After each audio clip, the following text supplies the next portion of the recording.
सर्वत्र गोविन्दनाम संकीर्तनं गोविन्द गोविन्द इति श्रीमद्भागवत महापुराणं 4வது स्कन्धम् अथ त्रयोदशोऽध्यायः। मैत्रेय उवाच दृष्ट्वात्मानं प्रवयसम् एकदा वैन्य आत्मवान् आत्मना वर्धिताशेष स्वानुसर्गः प्रजापतिः जगतस्तस्तुषश्चापि वृत्तिधो धर्मभृत्सतां निष्पादितेश्वराधीशो यदर्थं इह जज्ञिवान् आत्मजेष्वात्मजाम्यस्य विरहाद्रुदतीम् इव प्रजासु विमनस्वेकः सदा रोगात् तपोवनम्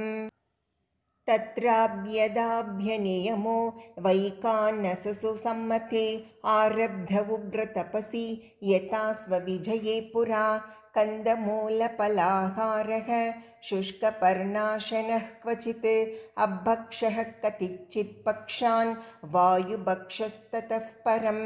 ग्रीष्मे पञ्चतपावीरो वर्षास्वासारशान्मुनिः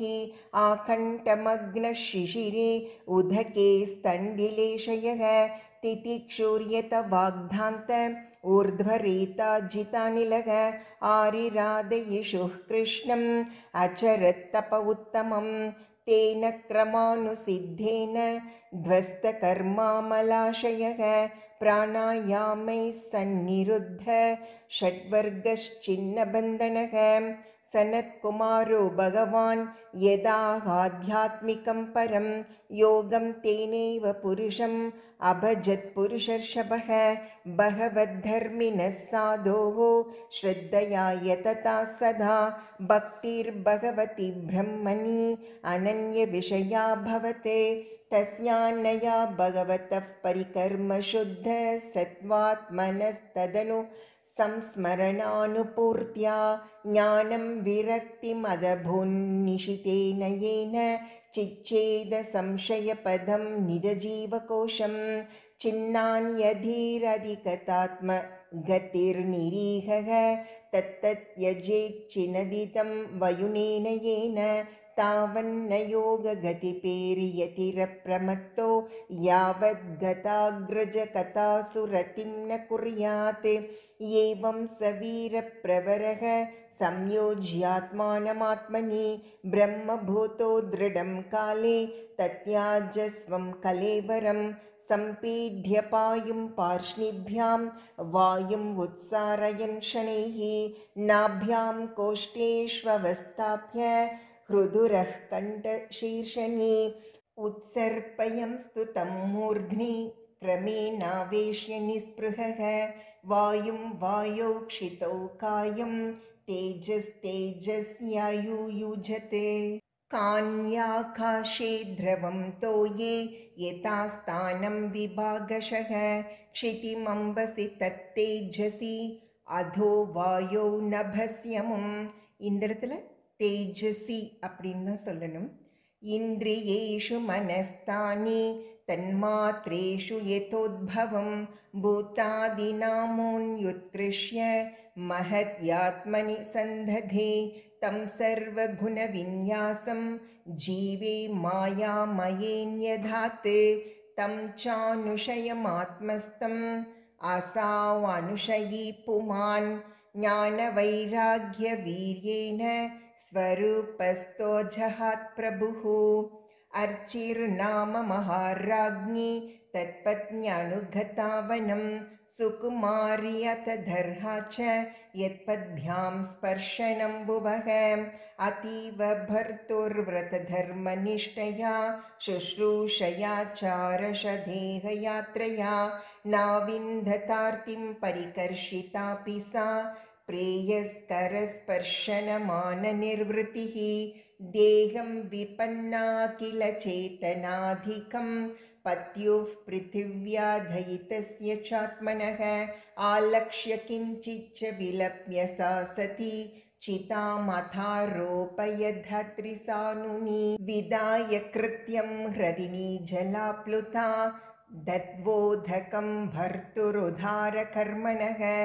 नत्वाधिविस्तांस्त्रिदशां स्त्रिः परीत्य विवेशवह्निं ध्यायति भर्तृपादौ विलोक्यानुगतां साध्वीं पृतुं वीरवरं पतिं दुष्टुवोर्वरदा देवैः देवपत्न्यः सहस्रशः कुर्वत्यः कुसुमासारं तस्मिन् मन्दरसानुनि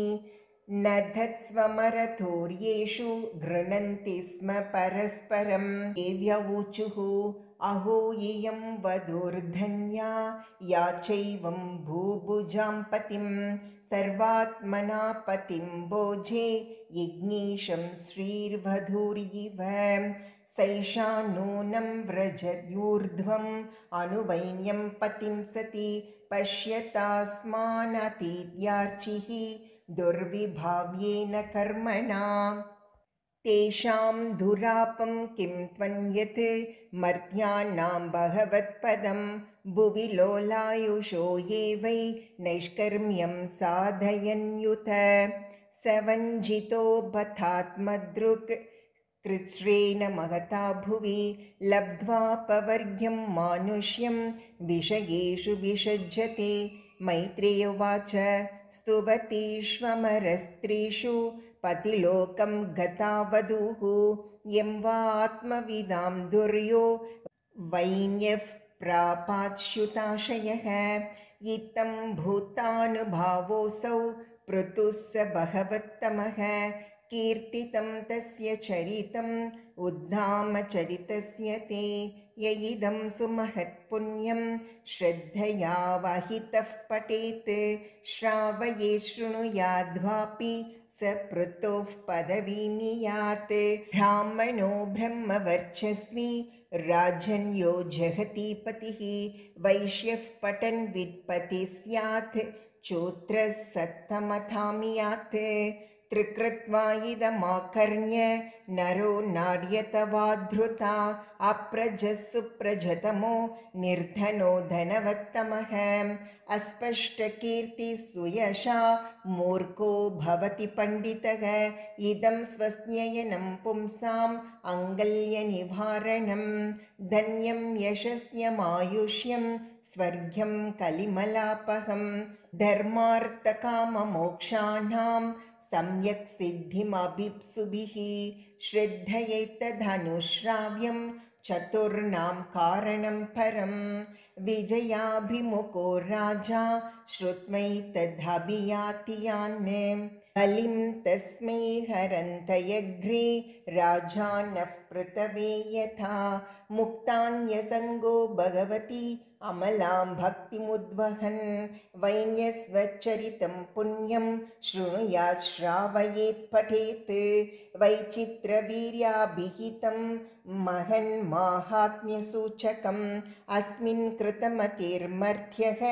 पार्थवीं गतिमाप्नुयात् अनुदिनं इदमाधरेण शृण्वन् पृथुचरितं प्रतयन् विमुक्तसङ्गः भगवति भवसिन्धुपोदपाध्ये स च निपुणां लभते रतिं मनुष्यः। ॐ इति श्रीमद्भागवते महापुराणे पारमहंस्यां संहितायां चतुर्थस्कन्धे